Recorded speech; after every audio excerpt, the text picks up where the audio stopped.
లక్నో నుంచి ఒక ప్రత్యేకమైన రైలు, ప్రైవేట్ రైలు బయలుదేరిందండి. దాని పేరేంటి తెలుసా? స్ప్రైట్. స్ప్రైట్ కూల్ డ్రింక్ కదా అంటే దాని పేరు, ఆ కంపెనీ పేరు స్ప్రైట్ అంట, కాబట్టి ఆ పేరే పెట్టారు స్ప్రైట్ అని.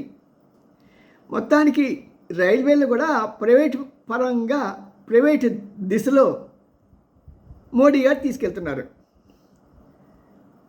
నాకు ఆ సలహా ఏంటంటే తీసుకెళ్ళండి, మంచిదే, కానీ కాంపిటేటివ్నెస్ ఉండాలి. మా విశాఖపట్నానికి మీరు బొగ్గుగాని ఇవ్వకుండా మీరు వాళ్ళతో పాటు పోటీ చేయండి, వీళ్ళతో పాటు పోటీ చేయండి, మీకు లాసులు వచ్చేస్తున్నాయి, మిమ్మల్ని అమ్మేస్తాం అనే దౌర్భాగ్య మాటలు ఉన్నాయి చూసారు మోడీ గారు.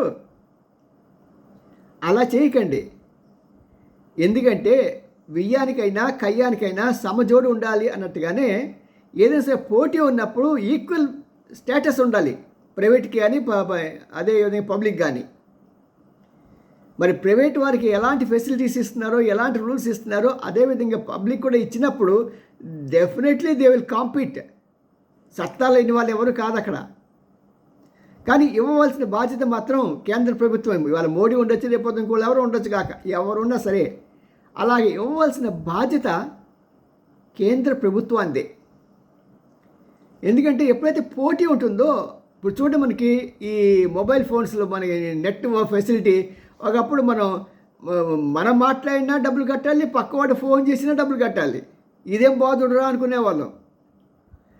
మరి ఇప్పుడు ఎలాగైంది? గంటలు ఎంతసేపు పొద్దున్న లేచిన కాడి నుంచి రాత్రి వరకు నిద్రపోయే వరకు నువ్వు మాట్లాడినా సరే 290 రూపాయలు పెట్టి ఒక స్కీమ్ కొన్నామంటే ఇంకా బాధుడు. మాట్లాడటం ఇంకా దానివల్ల ఏమైందంటే సొల్లు కబుర్లు ఎక్కువైపోయాయి. బట్ ఏదైనా సరే అదొక ఫెసిలిటీ కదా కావాల్సిన వాళ్ళకి. సో ఇది ఈ రకంగా సరైన, అంటే ఒక హెల్తీ కాంపిటీషన్ని ఏర్పాటయ్యేటట్టుగా చూడవలసిన బాధ్యత కేంద్రాంది. రాబోయే రోజుల్లో మరిన్ని ఫెసిలిటీస్ పెరగాలని, మరిన్ని లైన్స్ కూడా ప్రైవేట్ పరం చేసి, ఒక ట్రైన్ ప్రైవేట్ అయితే రెండో ట్రైను పబ్లిక్ దవ్వాలి. అప్పుడు ఈ ఇద్దరి మధ్య వ్యత్యాసం చూసుకొని దేనికి సపోర్ట్ చేయాలా అనేది ప్రజలు నిర్ణయిస్తారు.